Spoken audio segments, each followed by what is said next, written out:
Movie में एक बहुत सुंदर से कैस्टल को दिखाया जाता है जो एक फॉरेस्ट के बीचों बीच बना हुआ था। इस कैस्टल में एक कपल रहते थे। उनकी एक प्यारी सी बेटी होती है जिसका नाम वह एला रखते हैं। एला अपने पेरेंट्स के साथ बहुत खुश रहती है और उनकी फैमिली एक हैप्पी फैमिली होती है।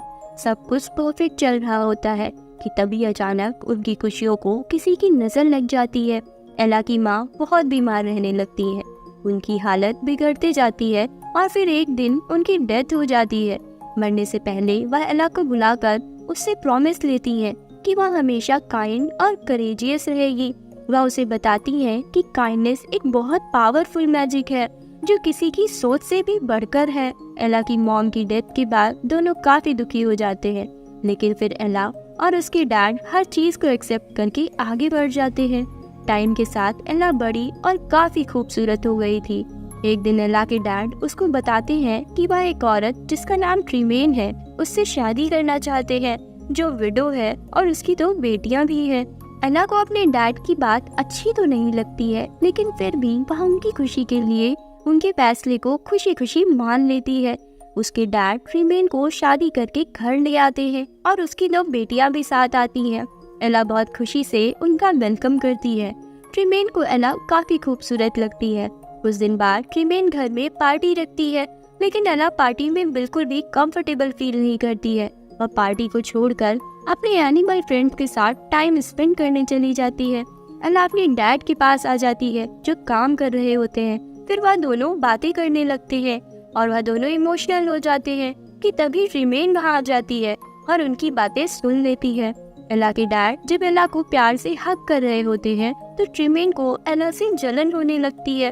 उसको ऐसा फील होने लगता है कि जो प्यार उसे मिलना चाहिए वह एला को मिल रहा है। फिर वो वहाँ से गुस्से में चली जाती है। अगले दिन एला के डैड काम की वजह से टाउन के बाहर चले जाते हैं। उनके जाने के बाद ट्रीमेन और उसकी बेटियां एला को परेशान करना शुरू कर देती हैं।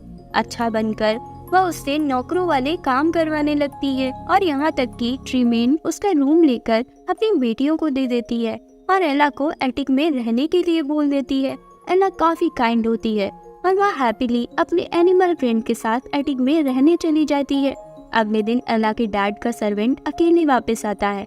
वह एला को बताता है कि उसके डैड की रास्ते में बीमार होने की वजह से डेथ हो गई। यह सुनकर एला के पैरों से मानो जमीन ही खिसक गई। कुछ सेकंड में ही उसके जीने की वजह ही छिन गई। एला यह सोचकर ही डर जा रही थी कि वह अकेले इस कैस्टल में अपनी स्टेप मदर के साथ कैसे रहेगी। कुछ दिन बाद ट्रीमेन अपने सारे सर्वेंट्स को निकाल देती है और एला को सारे काम सौंप देती है। वह कपड़े धोती है, खाना बनाती है और सफाई भी करती है। इतना सब काम करने के बाद भी उसको टेबल पर बचा हुआ खाना खाना पड़ता है। ट्रीमेन और उसकी बेटियां आराम से रहते हैं और सारे काम एला को अकेले करने पड़ते हैं। सारे काम करने के बाद एला इतना थक जाती है कि इतनी स्टेयर्स चढ़कर एटिक तक जाना नामुमकिन हो जाता है और फिर ऊपर काफी ठंड भी होती है, इसलिए वह किचन में ही आग के सामने सो जाती है। सुबह जब एला उठती है तो उसके फेस पर आग से निकले हुए सिंडर्स लग जाते हैं, जिसे देखकर उसकी स्टेप सिस्टर्स काफी हंसती है और उसे सिंड्रेला कहने लगती है। यह सब सहते सहते एला काफी तंग आ जाती है और एक दिन वह हॉर्स लेकर जंगल में चली जाती है। वहाँ उसको एक एनिमल दिखता है जिसको प्रिंस और उसके सर्वेंट शिकार करने के लिए ढूंढ रहे होते हैं। एला काफी काइंड होती है। वह नहीं चाहती थी कि वह एनिमल मारा जाए, इसलिए वह उसे वहाँ से भागने को कहती है। तभी एला का हॉर्स भी कंट्रोल से बाहर हो जाता है और वह काफी तेज दौड़ने लगता है। प्रिंस एला की हेल्प करके हॉर्स को कंट्रोल में करता है। प्रिंस एला से अपनी असली पहचान छुपाकर कहता है कि उसका नाम किट है और वह पैलेस में एक सर्वेंट है। वह दोनों एक दूसरे को पसंद करने लगते हैं। एला प्रिंस को अपना नाम बताए ही वहाँ से चली आती है। प्रिंस जब पैलेस पहुंचता है तो उसे पता चलता है कि किंग की तबीयत काफी खराब है और वह चाहते हैं कि प्रिंस अपने लिए एक ब्राइड सेलेक्ट कर ले ताकि वह उसको किंग बनाकर पैलेस की सारी जिम्मेदारी सौंपकर फ्री हो जाए। प्रिंस किंग से रिक्वेस्ट करता है कि बॉल में अमीर गरीब सारी लड़कियों को बुलाया जाए, या सोचकर कि शायद उसमें एला भी आ जाएगी। किंग प्रिंस की बात मान लेता है।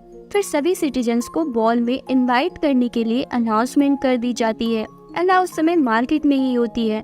वह उस अनाउंसमेंट को सुनकर काफी खुश हो जाती है और तुरंत आकर अपनी स्टेप मदर को बताती है, इस आस में कि उसको भी उनके साथ बॉल में जाने का मौका मिलेगा और वह किड से एक बार फिर से मिल पाएगी। ट्रिमेन भी बॉल की अनाउंसमेंट सुनकर अपनी बेटियों को बॉल में ले जाने के लिए तैयारियां करने लगती है। वह उसके लिए सुंदर सुंदर ड्रेसेस लेकर आती है। दरअसल ट्रिमेन सोच रही थी कि अगर उसकी एक भी बेटी को प्रिंस पसंद कर लेगा तो उसकी बेटियों के साथ उसकी जिंदगी भी बन जाएगी। इधर एला को जब कोई ड्रेस नहीं मिलती तो वह खुद ही एटिक में बैठकर अपने एनिमल फ्रेंड्स के साथ अपने लिए ड्रेस बनाने लगती है। इधर प्रिंस एला के ख्यालों में इतना खो चुका था कि उसे एला के सिवा कुछ नजर ही नहीं आ रहा था। वह अपनी चीजों पर ध्यान ही नहीं दे पा रहा था। साथ ही में उसको यह भी चिंता हो रही थी क्या किंग एला को ब्राइड की तरह एक्सेप्ट करेंगे, क्योंकि किंग चाहते थे कि प्रिंस अपने लिए कोई प्रिंसेस ही चूज करे। फिर आखिर वह रात आ ही जाती है जिसका सभी को इंतजार होता है। ट्रिमेन अपनी बेटियों के लिए बॉल में जाने के लिए रेडी खड़ी होती है। तभी एला भी रेडी होकर आ जाती है। एला अपनी माँ की ड्रेस पहन कर आती है। इस पर ट्रिमेन और उसकी बेटियां उसका काफी मजाक उड़ाती हैं और उसकी इंसल्ट भी करती है। उसकी ड्रेस भी फाड़ देती है ताकि एला किसी भी तरह बॉल में ना जा पाए। वह तीनों एला को अकेला छोड़कर बॉल में चली जाती है। एला दुखी होकर उन्हें देखते रह जाती है और फिर वह गार्डन में बैठकर जोर जोर से रोने लगती है। तभी वहाँ से एक बूढ़ी औरत दिखती है जो भूखी होती है और उससे एक कटोरी दूध मांगती है। एला खुशी खुशी उसके लिए मिल्क लेने चली जाती है। वह ओल्ड वुमेन मिल्क पीकर एला से बताती है कि वह उसकी फेरी गॉड मदर है। एला कहती है कि वह सब स्टोरीज में होता है, रियल लाइफ में ऐसा कुछ नहीं होता है। तभी वह औरत अपने जादू से अपने असली रूप में आ जाती है। तब एला को उस पर बिलीव हो जाता है। फेरी गॉड मदर अपने मैजिक से पंपकिन से एला के लिए कैरेज बनाती है, उसके माउस को हॉर्स बना देती है और लिजार्ड को फुटमैन और ग्रोस को काउचमैन बना देती है। हॉल में जाने के लिए एला की राइड रेडी हो चुकी थी। अब एला को रेडी करने की बारी आती है। फेरी मैजिक से एला की ड्रेस को बहुत खूबसूरत ड्रेस में बदल देती है और एला को बिल्कुल एक प्रिंसेस की तरह रेडी कर देती है। जब वह कैरेज में चढ़ रही होती है तो फेरी उसके पुराने शूज देखती है। फिर वह उसको क्रिस्टल सैंडल्स में बदल देती है। फेरी उस पर मैजिक कर देती है जिससे उसकी स्टेप मदर और उनकी बेटियां उसको पहचान ना पाए। फेरी उसको 12 बजे से पहले वापस आने को बोलती है क्योंकि उसके बाद मैजिक खत्म हो जाने वाला था। एला कैरेज में बैठकर पैलेस की ओर चल देती है। यहाँ पैलेस में सब मेहमान आ चुके थे। सारे किंग अपनी प्रिंसेस को लेकर आ चुके थे, लेकिन प्रिंस की निगाहें बस एला को ढूंढ रही होती हैं। तभी एला की एंट्री होती है। वहाँ मौजूद सब लोग बस एला को देखते रह जाते हैं। सबकी निगाहें बस एला पर टिक जाती है। वह ब्लू ड्रेस में बिल्कुल एक परी सी लग रही होती है। प्रिंस एला को देखकर काफी खुश हो जाता है। फिर वह दोनों डांस करने लगते हैं। एला भी प्रिंस को दोबारा देखकर काफी खुश हो जाती है। साथ ही वह हैरान भी थी कि सब लोग उसे ही क्यों देख रहे हैं, क्योंकि एला की नजर में प्रिंस एक सर्वेंट था। तभी प्रिंस कहता है कि वह लोग बस एला की खूबसूरती को देख रहे हैं। ट्रिमेन मैजिक की वजह से एला को पहचान तो नहीं पाती है, लेकिन वह काफी जेलस हो जाती है एला को प्रिंस के साथ देखकर। वह अपनी बेटियों को भी वहाँ जाकर डांस करने को बोलती है। सारी भीड़ बस प्रिंस और एला को देख रहे होते हैं। डांस के बीच में प्रिंस एला को लेकर अलग चला जाता है। वहाँ वह उसे बताता है कि वह एक प्रिंस है, ना कि एक सर्वेंट। एला उसके झूठ से थोड़ा सा नाराज होती है, लेकिन फिर प्रिंस उससे माफी मांगकर उसे मना लेता है। इधर बॉल में सब यही बात कर रहे होते हैं कि यह लड़की कौन है और कहाँ से आई है, क्योंकि कोई भी उसके बारे में नहीं जानता था। इधर प्रिंस एला को अपने सीक्रेट गार्डन में लेकर जाता है, जहाँ किसी को भी जाना अलाउ नहीं होता है, लेकिन वह एला को लेकर जाता है। वह एला को झूला झुलाता है और हैप्पी मोमेंट्स को फील कर रहा होता है। तभी एला की सैंडल निकल जाती है। प्रिंस घुटनों पर बैठकर उसे सैंडल पहनाता है। एला से उसके बारे में जानने की कोशिश करता है। तभी एला को एहसास होता है कि 12 बजने वाले हैं। वह तुरंत वहाँ से उठकर भागने लगती है। किड भी उसके पीछे पीछे भागने लगता है। रास्ते में वह किंग से मिलती है। एला किंग से बस इतना कहती है कि आपका बेटा बहुत अच्छा है और वह उससे बहुत प्यार करता है। उसके बाद वह पैलेस से बाहर आ जाती है, लेकिन भागते हुए उसकी सैंडल स्टेयर पे रह जाती है। प्रिंस को एला की एक सैंडल मिल जाती है। वह उसे लेकर एला के पीछे जाने लगता है। तभी कैप्टन उसे रोक देता है और वह एला को ढूंढकर लाने को बोलता है। फिर वह सोल्जर्स को लेकर एला का पीछा करने लगता है। एला अपनी कैरेज में बैठकर पैलेस से निकल चुकी होती है। 12 बजते ही सारा मैजिक खत्म होने लगता है। सारे एनिमल्स अपने असली रूप में आने लगते हैं। क्योंकि प्रिंस के सोल्जर्स उसका पीछा कर रहे होते हैं, इसलिए ग्रूज गेट को बंद कर देता है और उन्हें पीछे छोड़ देता है कि तभी सभी जानवर अपने असली रूप में आ जाते हैं। कार्ड भी पंपकिन में चेंज हो जाता है और एला उसके अंदर बंद हो जाती है, लेकिन तभी वह पंपकिन गिर जाता है और टूट जाता है। एला उससे बाहर आ जाती है, जो कि अब अपनी पुरानी ड्रेस में आ चुकी थी। तभी बारिश भी होने लगती है। एला प्रिंस से मिलकर काफी खुश थी। वह अपने डैड के जाने के बाद पहली बार इतना खुश होती है। फिर अचानक एला को ट्रीमेन की कैरेज की आवाज सुनाई देती है। वह जल्दी से कैस्टल के अंदर आ जाती है और अपनी सैंडल को छिपा देती है। आज एला काफी खुश होती है। फिर वह सारा किस्सा अपनी डायरी में लिखने लगती है।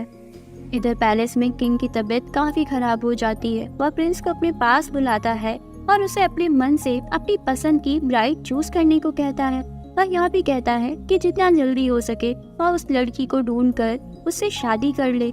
इतना कहकर उसकी डेथ हो जाती है। किंग की डेथ के बाद प्रिंस न्यू किंग बन जाता है और सारे सिटीजन्स में यह अनाउंसमेंट करवा देता है कि जिस लड़की के पास भी वह ग्लास सैंडल थी, वह प्रिंस के पास आए और अपनी दूसरी सैंडल दिखाए। अगर सैंडल मैच हो गई और अगर उस लड़की की विश हुई तो वह प्रिंस से शादी कर ले। एला मार्केट में ही होती है। वह न्यूज सुनकर तुरंत दौड़कर अपने घर आ जाती है और अपने रूम में जाकर उस सैंडल को निकालने लगती है जहां उसने उसे छिपाया होता है, लेकिन वह सैंडल वहां से गायब होती है। फिर उसे पता चलता है कि उसकी सैंडल उसकी स्टेप मदर ने ले ली है। वह उससे कहती है कि वह उसे प्रिंस से तभी शादी करने देगी जब वह उसको किंगडम का हेड बनाएगी और उनके अकॉर्डिंग रूल करने देगी। पर एला उसकी बात नहीं मानती है और मना कर देती है। तो ट्रीमेन उस सैंडल को तोड़ देती है। एला को एटिक में लॉक करके टूटी सैंडल को लेकर वह ग्रैंड ड्यूक के पास जाती है और उससे डील करती है कि वह सीक्रेट प्रिंसेस उसके घर की ही एक नॉर्मल सी नौकर है। वह उसे छिपा कर रखेगी, लेकिन इसके बदले उसको उसकी बेटियों की शादी अच्छे घरों में करवाना होगा। ग्रैंड ड्यूक भी मान जाता है और वह टूटी सैंडल को लेकर प्रिंस के पास जाता है और वह उसे दिखाते हुए कहता है कि यह सीक्रेट प्रिंसेस जानबूझकर छिप रही है। शायद वह दूसरे किंगडम की है और आपको फंसाना चाहती है। लेकिन प्रिंस इसकी बात पर यकीन नहीं करता और कहता है कि हम इस सैंडल की मदद से उस लड़की तक पहुंचेंगे। ग्रैंड ड्यूक कहता है कि अगर वह लड़की नहीं मिली तो प्रिंस को किंगडम की भलाई के लिए किसी प्रिंसेस से शादी करनी पड़ेगी। प्रिंस इस बात पर एग्री कर जाता है। पूरे किंगडम में हर जगह उस सैंडल को लेकर हर किसी के पैर में पहनाकर ट्राई करते हैं, पर वह किसी को भी फिट नहीं होती है। आखिर में वह एला के घर पहुंच जाते हैं। ट्रीमेन की दोनों बेटियां बारी बारी से सैंडल को पूरा जोर लगाकर फिट बैठाने का ट्राई करती है, पर वह किसी को भी फिट नहीं आती है। वह लोग वापस जाने ही लगते हैं कि एटिक की विंडो खुल जाती है और सिंड्रेला के गाने की आवाज नीचे तक आने लगती है। ग्रैंड ड्यूक जानबूझकर उसे इग्नोर करके जाने लगता है कि तभी प्रिंस का लॉयल सोल्जर ट्रीमेन से गाने वाली लड़की को नीचे लाने को बोलता है, लेकिन ट्रीमेन मना कर देती है कि यहाँ और कोई भी नहीं है। तभी आर्मी के बीच में छिपा हुआ प्रिंस बाहर निकल आता है, जो शुरू से लेकर अब तक उन्हीं लोगों के साथ छुपा होता है। प्रिंस ऑर्डर देता है कि इस लड़की को नीचे बुलाया जाए। एला नीचे आने लगती है। तब भी ट्रीमेन उसे रोकने की कोशिश करती है, लेकिन एला उसकी कोई बात नहीं सुनती और वह प्रिंस के सामने आ जाती है। प्रिंस के पूछने पर वह अपना नाम सिंड्रेला बताती है और उससे कहती है कि वह कोई प्रिंसेस नहीं है, बल्कि एक नॉर्मल सी लड़की है और ना ही उसकी कोई फैमिली है। अगर यह सब जानने के बाद सैंडल उसको फिट होगी तो क्या प्रिंस उसे वैसे ही एक्सेप्ट करेगा जैसे वो है? प्रिंस खुशी खुशी एग्री करता है। फिर प्रिंस खुद अपने हाथों से उस सैंडल को एला के पैर में पहनाता है और वह उसे फिट हो जाती है। एला प्रिंस का प्रपोजल एक्सेप्ट कर लेती है। एला बहुत काइंड होती है, इसलिए वह अपनी स्टेप मदर को फॉरगिव कर प्रिंस के साथ किंगडम चली जाती है। फिर एला और प्रिंस चार्मिंग की शादी हो जाती है और यह मूवी यहीं पर हैप्पी एंडिंग के साथ खत्म हो जाती है।